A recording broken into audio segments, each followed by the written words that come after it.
Hello అండి. Welcome back to our YouTube channel. ఈరోజు నేను తెలంగాణ అండ్ రాయలసీమ ఫేమస్ అయిన ఒగ్గాని రెసిపీ చూపిస్తున్నానండి. చాలా బాగుంటుంది. ఇందులో మనం ఒక పప్పుల పొడినైతే వేసి చేస్తాము. ఆ పప్పుల పొడి వల్లనే ఒగ్గాని అనేది చాలా టేస్టీగా ఉంటుంది. మరి మీ సైడ్ ఈ రెసిపీ చేసుకుంటారా? చేస్తామని కామెంట్ బాక్స్లో కామెంట్ చేయండి.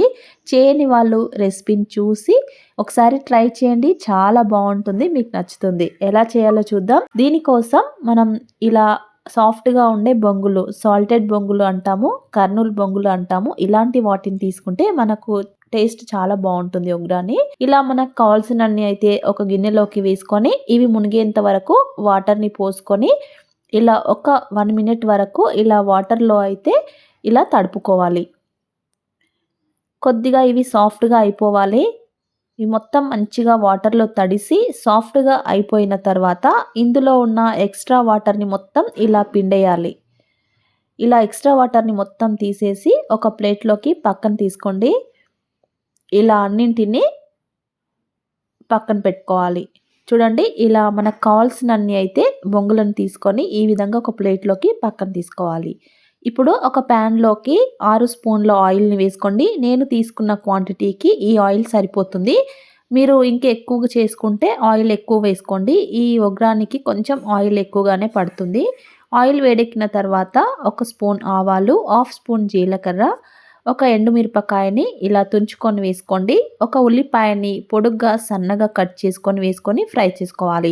అలాగే 3 నుంచి 4 పచ్చిమిరపకాయల్ని ఇలా చిన్న ముక్కలుగా కట్ చేసుకొని వేసుకొని ఒకసారి అంతా బాగా కలుపుకోవాలి.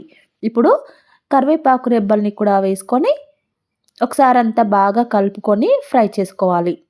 ఆనియన్, పచ్చిమిరపకాయలు సగం వరకు ఫ్రై అవ్వగానే ఇప్పుడు 2 టమాటాలని కూడా చిన్న ముక్కలుగా కట్ చేసుకొని వేసుకొని 1 స్పూన్ సాల్ట్ని వేసుకోండి. సాల్ట్ని కూడా వేసుకున్న తర్వాత మళ్ళీ ఒకసారి అంతా బాగా కలిపి టమాటో కొద్దిగా సాఫ్ట్గా అయ్యేంత వరకు ఫ్రై చేసుకోవాలి. మూత పెట్టేద్దాం. ఈలోపు మనం పుట్నాల పప్పుల పొడినైతే ప్రిపేర్ చేసుకుందాం. చూడండి, ఇవి పుట్నాలు నేను 1 కప్పునైతే తీసుకున్నాను. వీటిని మిక్సీ జార్లో వేసుకొని కొంచెం కోర్సుగా మిక్సీ పట్టుకొని పొడిని చేసుకోవాలి. ఈ పొడినే మనకు ఈ ఒగ్గానికి మంచి టేస్ట్ అనేది వస్తుంది ఇది వేయడం వల్ల. ఈ పొడిని చేసుకొని పక్కన పెట్టుకోవాలి. ఇప్పుడు మనకు టమాటో చూడండి కొద్దిగా సాఫ్ట్గా అయిపోయింది. ఇప్పుడు ఇందులోకి 1/2 స్పూన్ పసుపును వేసుకోండి.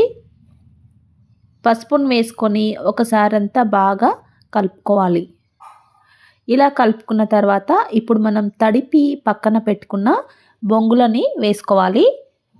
మా సైడ్ వీటిని బొంగులు అంటామండి. మీ సైడ్ ఏమంటారో కామెంట్ చేయండి. కొందరు మురుమురాలు అంటారు. ఇలా అన్నింటిని వేసుకున్న తర్వాత మనం పొడి చేసుకున్నాం కాబట్టి పుట్నాల పప్పుల పొడిని కూడా వేసుకొని ఇప్పుడు మంచిగా కలుపుకోవాలి.